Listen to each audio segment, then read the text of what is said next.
पता है, घबराहट, चिंता, परेशानी, इन मामलों से पीड़ित होना ये कोई मामूली बात नहीं है मित्रों।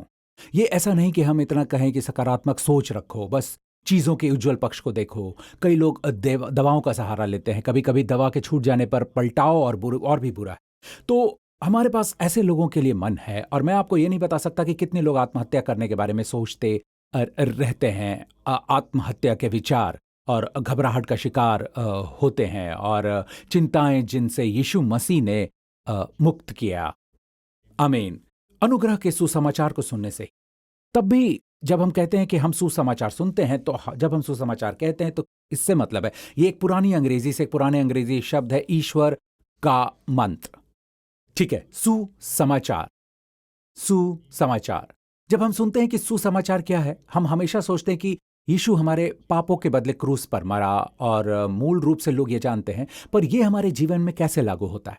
जिस कारण वो क्रूस पर मरा था, जब वो पाप से अज्ञात था, उसने पाप नहीं किया, उसमें कोई पाप नहीं था, पर वो क्रूस पर ऐसे मरा जैसे वो सबसे बड़ा पापी था। क्यों? तो ये मेरे जीवन में कैसे लागू होता है, ये मेरे व्यसनों में कैसे काम आएगा, मेरे बंधनों में, इसके सहारे मैं अपनी अशुद्ध आदतों को कैसे छोड़ूंगा, इससे मुझे इस पति पत्नी वाले और बच्चों के साथ संबंध में मदद मिलेगी, ये मुझे कैसे सफल बनाएगा उसमें जो मैं करता हूं, ये जो भी कर रहा हूं। अब इसका सीधा संबंध हमारे भावनात्मक स्वास्थ्य से है, यहां तक कि हमारी शारीरिक पूर्णता, मानसिक शिष्टता और शांति पर भी इसका पूरा संबंध हमारे संपूर्ण जीवन से है। आमीन। जब आप जानते हैं, ये सब चेतना से शुरू होता है। जब आप जानते हैं कि आपके सारे पाप क्षमा किए गए, ये आपके आत्मा में इतनी शांति लाता है जो आपको मिलती है, इतनी शांति और इतनी भलाई की भावना, जो शारीरिक स्वास्थ्य और भावनात्मक स्वास्थ्य में बदल जाता है। वास्तव में शब्द उद्धार आता है शब्द सोजो से, अर्थात जो आपको आपके जीवन के हर क्षेत्र में बचाता है। आमीन। इब्रानियों 10, क्या वचन सुनने को तैयार हैं? क्योंकि व्यवस्था जिसमें आने वाली अच्छी वस्तुओं का प्रतिबिंब है, कहो अच्छी वस्तुओं। तो व्यवस्था एक प्रतिबिंब है, ये असली स्वरूप नहीं। आमीन। बस एक अंतर है जिसे हमें समझना है। पुराने नियम में हम प्रतिबिंब देखते हैं, हम चित्रण देखते हैं, इज़राइल मेमने को क्यों लाया, ठीक है, और पापी अपना हाथ मेमने पर क्यों रखेगा, अपने पाप मेमने पर स्थानांतरित करेगा, और मेमने की धार्मिकता उसे स्थानांतरित हो गई। उसके बाद मेमना उसके बदले मारा गया, उसके बदले, जैसे कि उसकी मृत्यु व्यक्ति का दंड था। पर अब जो पाप करने वाला था वो परमेश्वर की दृष्टि में निर्दोष हो गया और परमेश्वर की दृष्टि में धर्मी ठहरा, और वो मेमने की धार्मिकता को लेकर बच निकला। मेमना उसकी मृत्यु मरता है, मेमना उसका दंड भोगता है।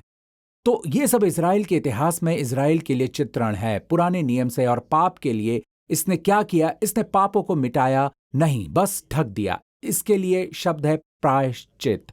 तो हर वर्ष योम किप्पुर के समय, पाप के प्रायश्चित के दिन, इज़राइल के पाप ढक दिए जाते हैं, ढक दिए गए।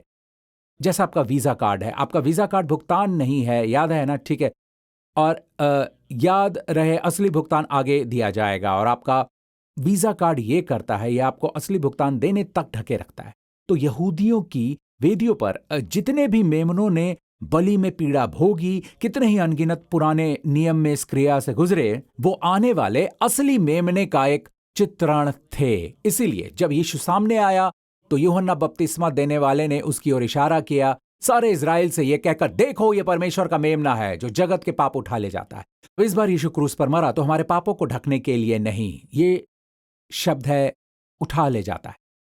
हमारे पाप उस 3 गुना पवित्र परमेश्वर की दृष्टि से दूर किए गए। आमीन। प्रभु की प्रस्तुति हो। तो ये सब पढ़ने से पहले मैंने सोचा मैं आपको पृष्ठभूमि बताता हूं ताकि आप इसे समझ सकें। एक कहता है क्योंकि व्यवस्था जिसमें आने वाली अच्छी वस्तुओं का प्रतिबिंब है, पर उनका असली स्वरूप नहीं, या उन्हीं चीजों का प्रतिबिंब। इसीलिए उस एक ही प्रकार के बलिदानों के द्वारा जो प्रतिवर्ष अचूक चढ़ाए जाते हैं, जाहिर है यह प्रायश्चित के दिन की बात कर रहा है, पास आने वालों को कदापि सिद्ध नहीं कर सकते। अगर आप इसे पहले वाले अध्याय पढ़ेंगे, अपने आचरण के अनुसार सिद्ध नहीं, परंतु अपने विवेक के अनुसार। ये एक परिपूर्ण विवेक ऐसा विवेक होता है जो पाप की चेतना से स्वतंत्र है।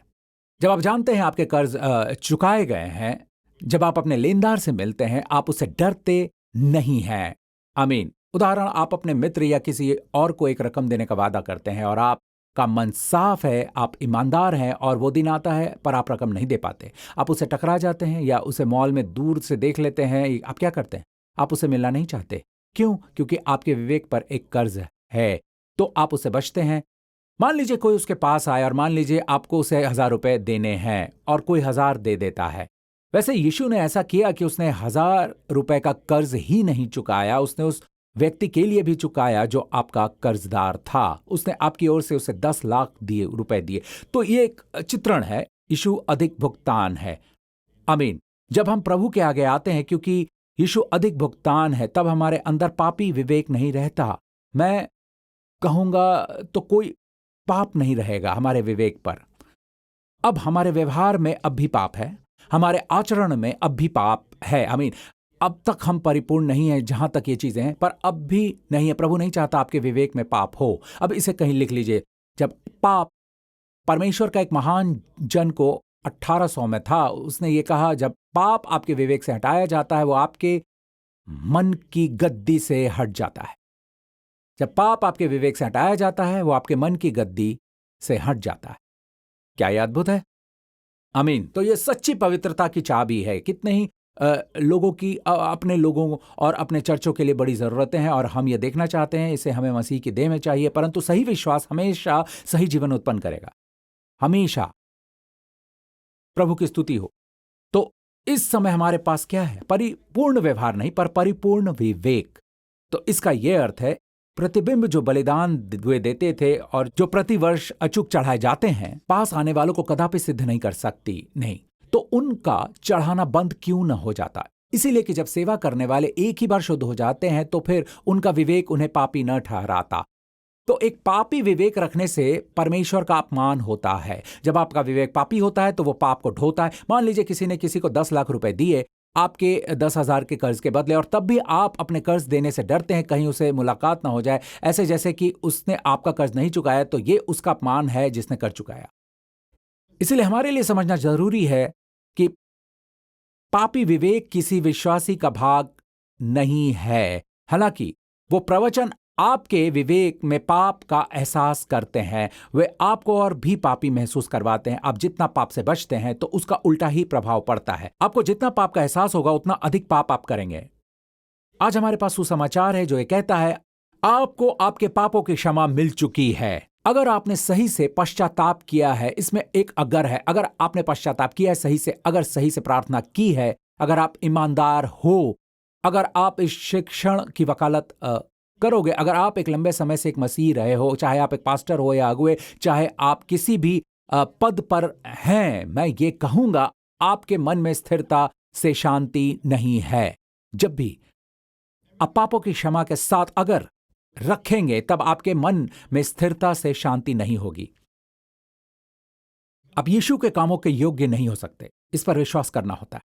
जब हम विश्वास करते हैं, इसका पवित्र प्रभाव पड़ता है। यह हमारे हृदयों को शुद्ध करेगा, तब हमारे काम इसके बराबर के हो जाएंगे।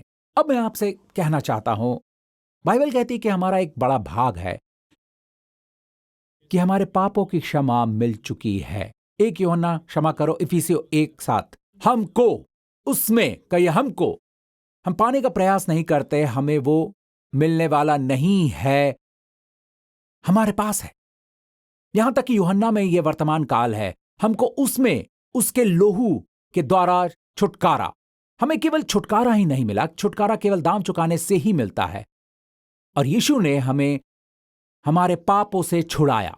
उसने हमें न्याय से छुड़ाया जो हमारे पापों के साथ चलेगा। उसमें, मसीह में, हमें सारे अपराधों से छुटकारा मिलता है। हर एक दंड से हमको उसमें उसके लहू के द्वारा छुटकारा हमारे लिए और क्या है, और उसके उस अनुग्रह के धन के अनुसार मिला है।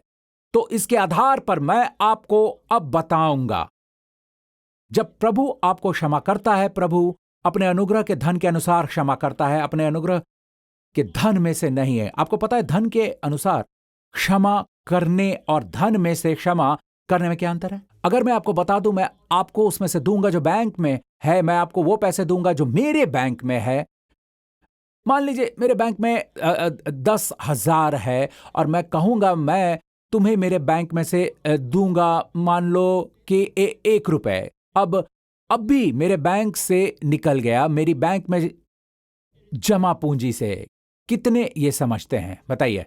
पर मैं तुमसे कहूं मैं तुम्हें उसके अनुसार दूंगा जो मेरे बैंक में है। आपका मतलब है अगर मेरे पास 10,000 है, 10,000 तुम्हारे हैं। यही शब्द है अनुसार। वैसे यहां कहा गया है उसके अनुग्रह के अनुसार ही नहीं, पर उसके अनुग्रह के धन के अनुसार। कोई शुरुआत नहीं है, न कोई अंत है उसके अनुग्रह के धन का। जब वो हमें क्षमा करता है उसका अर्थ है हमारे अतीत के, वर्तमान के और भविष्य के पाप क्षमा किए गए हैं। और यह कहने से न डरना, क्योंकि जाहिर है यीशु ने विश्वास नहीं किया कि अगर लोग जान ले कि उनके पाप क्षमा किए गए हैं अतीत, वर्तमान और भविष्य के, वे मनमाने बन जाएंगे। यीशु ने यह नहीं माना। बाइबल में एक कहानी है, सुसमाचार में, लूका के सुसमाचार में, जहां उस हमें बताया जाता है कि एक बड़ी बदनाम स्त्री थी, अधिक रूप से वेश्या। वो एक फरीसी के घर पर आई। फरीसी का नाम शमौन था। उसने यीशु को जेवन पर बुलाया तो यीशु उसके घर पहुंचा। और उन दिनों लोग बैठते थे, खाने के लिए बैठते थे, तो यीशु शमौन के सामने बैठेगा। जिसने उसे बुलाया था वो शमौन का घर था। और अचानक ये स्त्री घर पर पहुंची। उसे पता कहां से मिला मुझे नहीं पता, खैर, तो वो शमौन के घर में आई और बाइबल कहती है वो यीशु के पीछे पीछे आई और उसके चरणों में बैठकर रो पड़ी।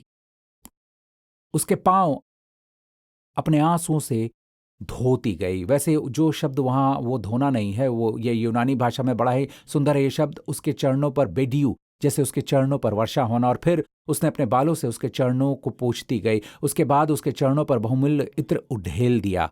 सारा समय रोते हुए तो प्रभु ने शमौन को देखा। स्पष्ट है कि प्रभु शमौन को देख रहा था और वो यीशु के पीछे बैठी थी। शमौन उसे देख रहा था और अपने मन में शमौन फरीसी कहने लगा, अगर प्रभु को पता होता ये स्त्री कैसी है तो पहली बात मुझे नहीं पता उसने इसका पता कहां से निकाला। और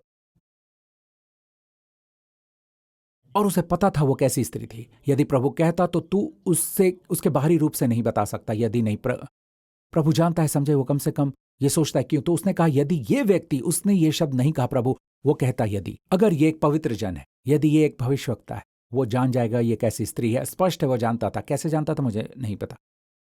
क्या आपको लगता है यीशु जानता था वो कैसी स्त्री है? बेशक वो उसके मन को जानता था। वैसे भी वो हमारे मन को जानता है और तब भी आपसे प्यार करता है। यीशु ने शमौन को देखा। शमौन, मुझे तुझे कुछ बताना। एक समय जो कर्जदार थे, जिसे कर्ज देने वाले को पैसे देने थे, 2 कर्जदार, शमौन और वो स्त्री। उसने 2 नाम बताए। एक समय के कर्जदार थे जिसे कर्ज देने वाले को पैसे देने थे। पहले वाले को 1,00,000 रुपए देने थे, दूसरे को 100 रुपए। जब दोनों कर्ज चुका नहीं सके उसने दोनों को क्षमा कर दिया। अब शमौन, उन 2 में से कौन उससे ज्यादा प्यार करेगा? यीशु ने पूछा।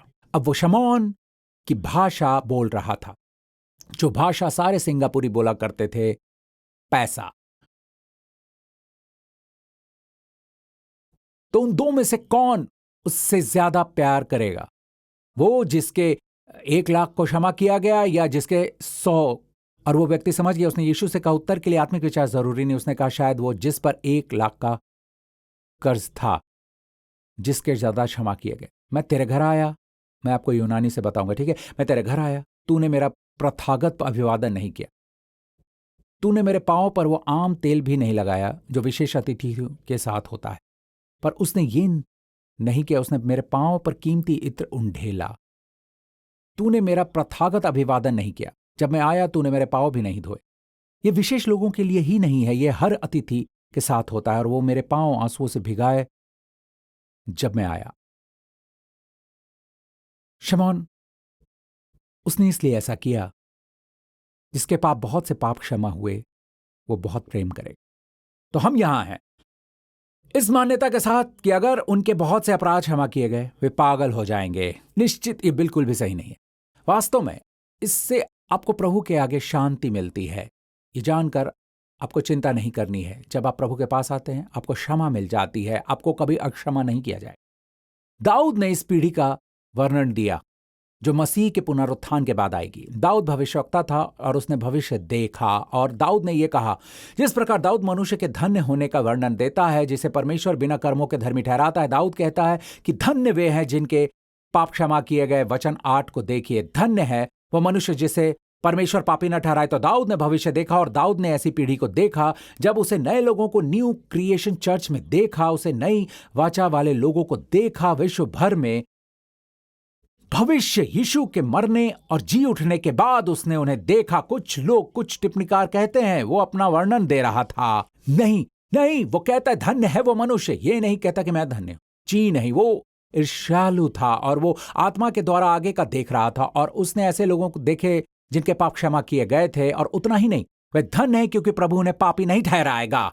धन्य है, धन्य है वो मनुष्य जिसे परमेश्वर पापी न ठहराए। शब्द ठहराना एक खाता संबंधित का शब्द है, उसके खाते में नहीं रहेगा। क्या वो व्यक्ति है जिसे सब मिल गया है? जी नहीं। अगर कोई पाप नहीं करता तो प्रभु उसे पापी क्यों ठहराएगा? पर मनुष्य जो परिपूर्ण नहीं है जैसे आप और मैं, तब भी हम धन्य हैं क्योंकि यीशु की मृत्यु और पुनरुत्थान के बाद, क्योंकि मसीह ने जो किया, हम धन्य हैं क्योंकि प्रभु हमें पापी नहीं ठहराया है।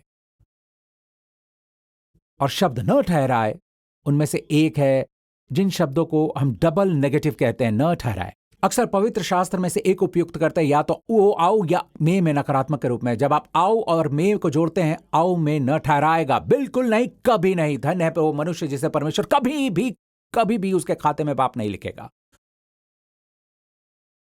तो कल्पना कीजिए परमेश्वर को जानकर जीना कि वो हमारे खातों में पाप नहीं लिखेगा, और उस स्थान में ये जानकर जीना कि जब भी बुरे विचार आते हैं, आप सड़क पर कार दौड़ाते हैं और कुछ ऐसा होता है जो कहना नहीं चाहिए, या आप कुछ सोचते हैं जो आपको नहीं सोचना चाहिए, तो आप जानते हैं आपको अपने पापों से क्षमा मिली और इसके परिणाम स्वरूप आपके भविष्य के लिए आशा है। आपके आगे अंधेरा नहीं है पर ज्योति और प्रकाश है, और महिमा भी। आपके आगे रोग नहीं है पर उसकी प्रफुल्लता, उसकी शांति, उसका स्वास्थ्य है। आपके आगे लज्जा नहीं है, न कोई दंड की आज्ञा, महिमा, कृपया और बहुताय के अनुग्रह हैं। आपके आगे एक अच्छे जीवन की अपेक्षा है। क्यों? कि आपके पाप क्षमा किए। क्या कोई जो आमीन कहेगा? मैं इस गवाही को इसके साथ समापन करूंगा, ठीक है, और आपको जाने दूंगा। एक बहन है जो यीहाव टेक्सास अमेरिका से है। मैं कनाडा में पली बढ़ी और जवानी को प्यार की खोज में बिताया। 2 टूटे विवाहों और कुछ समय रिहैब में बिताकर, क्योंकि मुझे नशे और नींद की गोलियों की लत लग गई थी, मेरा परिचय यीशु से करवाया गया। तब मैं 40 साल की थी। प्रभु के साथ नई रीति से चलते हुए कई वर्ष जब बीते, मैंने बाइबल के वचनों का बड़ा अध्ययन किया। मेरा जीवन बदलने लगा। फिर मेरी मुलाकात मेरे पति से हुई और विवाह के 4 वर्ष बाद हमने सब कुछ बेचा और डैलास टेक्सास पहुंचे। वहां बाइबल कॉलेज में शामिल हुए और मिशनरी बनने की योजना बनाई। पर प्रभु के पास हमारे जीवन के लिए एक अलग ही योजना थी, हमारे विवाह को चंगा करना। हमें स्वस्थ विवाहित जीवन जीना नहीं आता था। हम कई विवाह सम्मेलनों में, चंगाई की प्रार्थनाओं में गए और कई चर्चों और सेवकाइयों में रहे, पर हमें यह आजादी नहीं मिली जिसकी हमें खोज थी। तब हमें पास्टर प्रिंस की पुस्तक डेस्टाइन्ड टू रीन दी गई। जब मैंने प्रभु के अनुग्रह के बारे में सीखा, मैं समझ गई कि जिस उत्तर को मैं खोजती थी वो यही है। जल्द हम प्रभु के साथ नई रीति से चलने लगे, अनजान रहकर कि प्रभु हमारा वैवाहिक जीवन कितना बदल देगा। उस समय से मेरे पति अश्लील चित्रों के व्यसनी बन चुके थे। हमारे 27 वर्ष के विवाह में उन्होंने कितनी बार सलाह के अन्य कार्यक्रम में भाग लिया। एक बार वो 24 घंटे कार चलाते हुए गए एक सम्मेलन में जहां पुरुषों को सेक्स की लत होती है। ये व्यक्ति उसके पति की बात करे तो उसने सारे प्रयास किए थे पर कुछ लाभ नहीं हुआ। पास्टर प्रिंस को कई वर्षों तक सुनने के बाद जब वे लोगों को सेक्स के व्यसन से मुक्त कर होने का प्रवचन देते थे, मेरे पति कहने लगे, मैं परमेश्वर की धार्मिकता हूं मसीह में। एक दिन जब वो कार में बैठकर वो अश्लील चित्र देख रहे थे, मित्रों, जब कार में बैठकर वो अश्लील चित्र देख रहे थे, वो कहने लगे, मैं परमेश्वर की धार्मिकता हूं मसीह में। पहले ये फुसफुसाहट थी पर यह बढ़ती और बढ़ती गई। मसीह में अपनी धार्मिकता को स्वीकार करने के कुछ दिन बाद उन्हें लगा वो मुक्त हो गए। जब उन्होंने मुझे बताया कि वे 3 महीने से अश्लील चित्रों देखने से मुक्त हैं, मैं आश्चर्यचकित थी क्योंकि वो 3 दिन भी बिना अश्लील चित्र देखे नहीं रह पाते। ये बताते हुए उन्होंने 2 वर्ष से अश्लील चित्र नहीं देखे। मैं उस व्यक्ति की बात करता हूं जिसे 60 वर्षों से यह लत थी। 16 नहीं, 60 वर्षों से। वो एक चलता फिरता चमत्कार है। मुझे उन पर गर्व। आज हम अपने उद्धारकर्ताओं के प्रति गहरा प्रेम महसूस करते हैं और वो सब जो उसने हमारे लिए किया है, और हम सक्रियता से अपने स्थानीय चर्च में सेवा करते हैं। हम एक दूसरे के प्रति भी एक गहरा प्रेम महसूस करने लगे। पास्टर प्रिंस, आपका धन्यवाद जो आपके पवित्र आत्मा को हमारे अंदर काम करने दिया। हालेलुया, धन्यवाद प्रभु यीशु। तो अब मैं कहता हूं, अगर आपका नए सिरे से जन्म हुआ, आप बच गए। अब परमेश्वर के आगे अक्षमादान के स्थान पर नहीं है। आपके सारे पाप क्षमा किए गए हैं। आमीन। इसे लेकर सचेत रहिए, अपने आशीषों को ग्रहण कीजिए। उसमें से हमें वो मिला और शब्द मिला, सक्रियता से ग्रहण करना है। याद रखकर कि आपको क्षमा मिली है जब बुरे विचार आए, जब शैतान आपको याद दिलाए। आप कैसे मान सकते हैं आपके जीवन में भला होगा? बुरा इस कमजोरी के होते होता है, या किसी बुरी आदत से, या जो भी अतीत में हुआ वो आपको ऐसी बातें याद दिलाएगा। इतना जानो, आपको अपने क्षमादान को ग्रहण करो और कहो, धन्यवाद पिता। अगर आप असफल रहे, पिता के पास जाकर कहो, पिता धन्यवाद, आपने मुझे क्षमा किया। चाहे प्रभु इसके लिए धन्यवाद देना भूल भी जाएं, तो एक उद्धार करता है जो आपकी भूल के लिए मरा। प्रभु आपसे प्रीति रखता है। शायद आप यहां हैं और कुछ व्यसनों को लेकर संघर्ष में हैं। शायद ये दवाएं हैं, शायद शराब को लेकर समस्या है, या फिर आपकी कोई बुरी आदत है जिससे आपको छुटकारा चाहिए। मित्रों, इसकी शुरुआत विश्वास से शुरू होती है। प्रभु यीशु मसीह पर विश्वास करना कि उसने क्रूस पर अपना लहू बहाया, जो परमेश्वर से आपकी सुलह और स्वीकार होने की कीमत थी। मित्रों, यदि अगर आप वो हो, तो चाहे कहीं पर भी हो और यीशु पर कभी भरोसा नहीं रखा है, तो मैं आपको यह अवसर देना चाहूंगा। मैं प्रार्थना में आपकी अगुवाई करूंगा। मन से प्रार्थना कीजिए। स्वर्गीय पिता परमेश्वर, आप कितने महान ईश्वर हो, बड़े अद्भुत परमेश्वर हो, अनुग्रह से भरपूर, करुणा से भरे। और इसीलिए आज मैं यहां हूं आपसे बात करने। प्रभु, आपका धन्यवाद कि आपने अपने बेटे को मेरा उद्धारकर्ता बनाया। मसीह मेरे पापों के लिए क्रूस पर मरा और उनके बिना मृतकों में से जी उठा। आज वो आपके दाहिने जीवित है। यीशु मसीह मेरा प्रभु है। धन्यवाद पिता, मेरे सारे पाप क्षमा किए गए। मैं बड़ा धन्य हूं, आपके द्वारा अनुग्रह पाया है। यीशु नाम से मैं एक बहुताय का जीवन जी सकता हूं। और सारे लोग कहेंगे आमीन। प्रभु की स्तुति हो।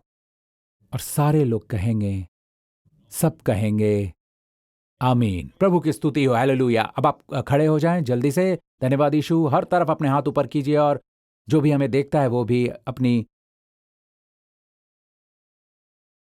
सुरक्षा को हल्के से ना लें। आने वाले सप्ताह प्रभु आपको पिता अब्राहम की आशीषों की आशीष दें और प्रभु व्यवस्था विवरण 28 की सारी आशीषें प्रदान करें। प्रभु आपको सुरक्षित रखे, बचाता रहे आपको और आपके परिवारों को। और इस पूरे सप्ताह हर एक हानि से, खतरे से, हर एक रोग से, भावनात्मक आघात से, अंधकार की शक्तियों से बचाए प्रभु यीशु मसीह के नाम से। क्योंकि आप उस छाए हुए स्थान में बैठे हैं, सर्वशक्तिमान की छाया के ठिकाने में, स्वयं मसीह में। क्योंकि आप उसमें जो हैं, आपके पाप क्षमा हो गए, आपको शाप से छुटकारा मिल गया। और उस दंड से, उस सजा से प्रभु अपना मुख आपकी ओर करे। इस पूरे सप्ताह आप उसे मुस्कुराता हुआ देखें। जब उसे बात करें तो वो एक मुस्कुराता हुआ पिता दिखाई दे, आपको प्यार करता पिता समान, हमेशा प्रबंध करता, उपलब्ध करवाता। मैं ये नहीं कहता कि परीक्षाएं नहीं आएंगी, पर परीक्षाओं के बीच वो एक भोजन तैयार करेगा, आपके लिए मेज लगाएगा और आपकी परीक्षा होगी। पर आप परीक्षा में नहीं पड़ोगे। अब बाहर निकलोगे, आपके पीछे कौन होगा? भलाई और करुणा। इस पूरे सप्ताह यीशु के नाम से, और सब लोग कहेंगे आमीन। प्रभु आपको आशीष दे। हम फिर मिलेंगे, तो अब आपकी छुट्टी।